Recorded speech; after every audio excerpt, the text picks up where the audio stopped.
Hello there everyone, this is me Ethan here and welcome back to another film review. I know I'm once again late to this movie, but like I said with Ant-Man and the Wasp: Quantumania, I'm still catching up with these new 2023 releases so I can have a review for every single new film I see this year within close proximity to its release. So just last weekend I saw Creed 3 in theaters, opening weekend in fact, and here are my thoughts on it. So going in, I was very excited for this movie, but I also had some mixed opinions on it. First off, I absolutely love the Rocky franchise. I started watching the franchise in, I believe, fall of 2021. My dad actually introduced it to me, and we binged through all of those movies on HBO Max, and then we rented Creed 1 and Creed 2. Ended up loving both of those.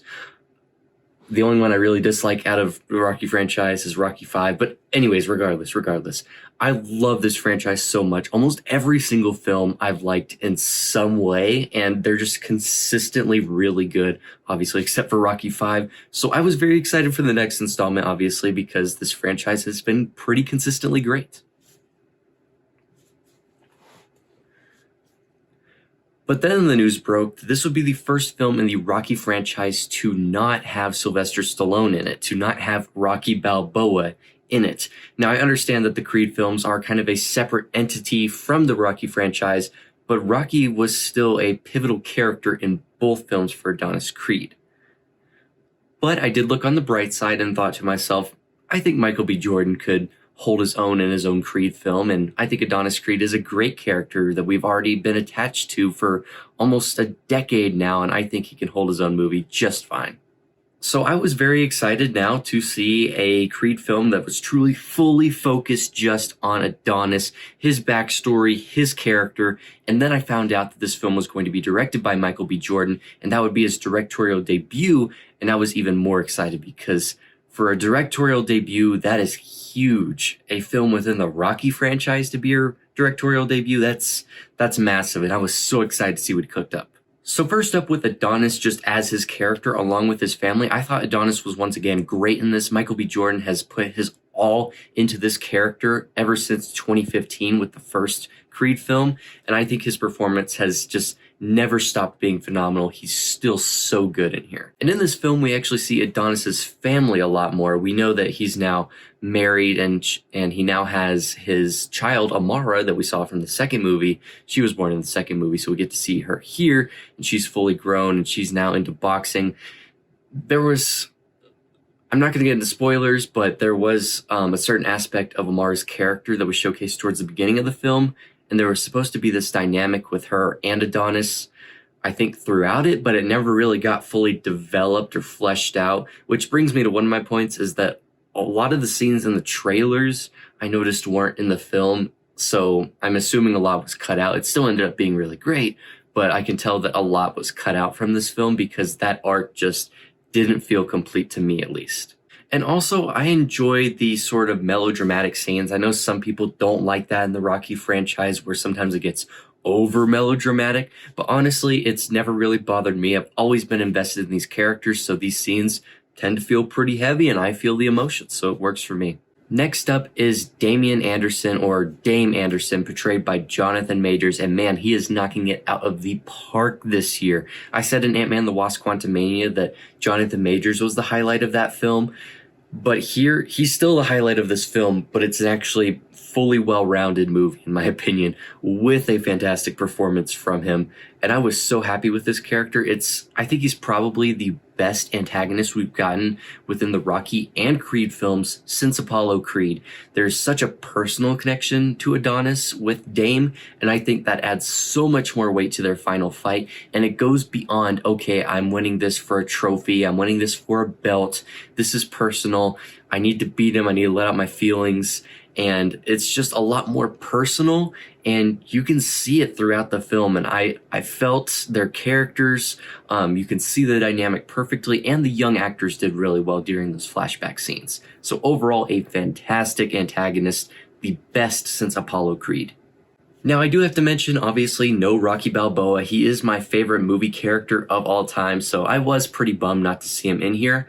But honestly, I think it worked without him just fine. I mean, there were some scenes where I felt like, okay, maybe Rocky could have or should have been there. But overall, if Rocky was in Creed 3 the same amount that he was in the first and second film, I think it would take away from the personal story between Adonis and Dame, and that would kind of hurt the film almost a little bit. The only thing I wish could have happened is that they mentioned him a little bit more, like where he is now, if he's just retired from being a trainer, if he's just living with his son, because we know he met with his son at the end of the second movie.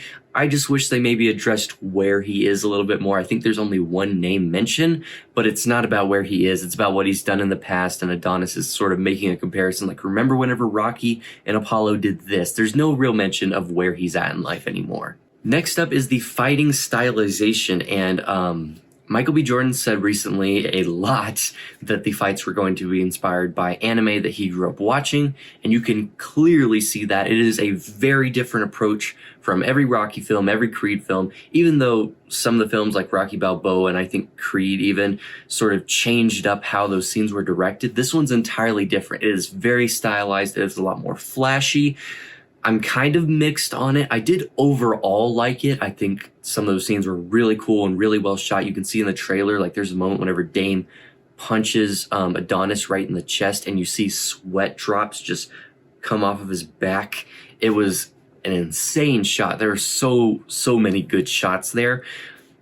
But for me, and this kind of moves on to my final point, I feel like the finale was a little bit rushed. The training scene sort of just comes out of nowhere. It feels more like a drama movie than a boxing movie.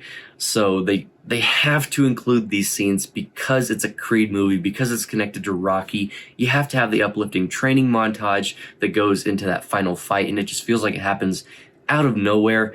And during that final fight with that extra stylization, I feel like the fight was also rushed. Like you're fighting, and then it just fully goes into this anime style mode.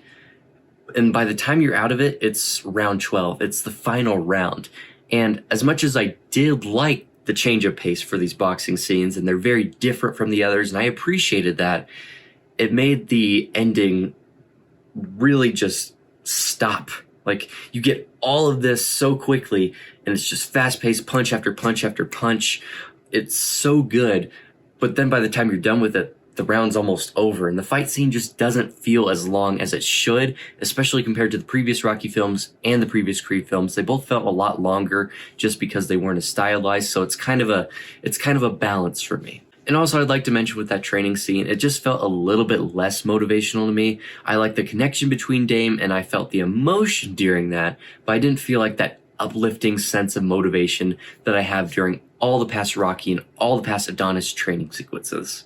So overall, I give Creed 3 an 8 out of 10. Now, whenever I first walked out of the theater, I was thinking like maybe a 6 or a 7. I didn't know what to think of it, but since I've had a week to truly just sit with the movie and think about it, I think I really like it quite a bit more, and I've grown to enjoy it as I've thought about it more. I definitely want to go see it a second time because it's just a movie that you have to see in theaters. It's probably the first movie in this franchise that I would highly recommend you'd see in theaters, just because it's beautiful on the big screen. But there's my overall rating. I really enjoyed this film. I would highly suggest it, even if you haven't seen the prior films, because it does stand alone pretty well.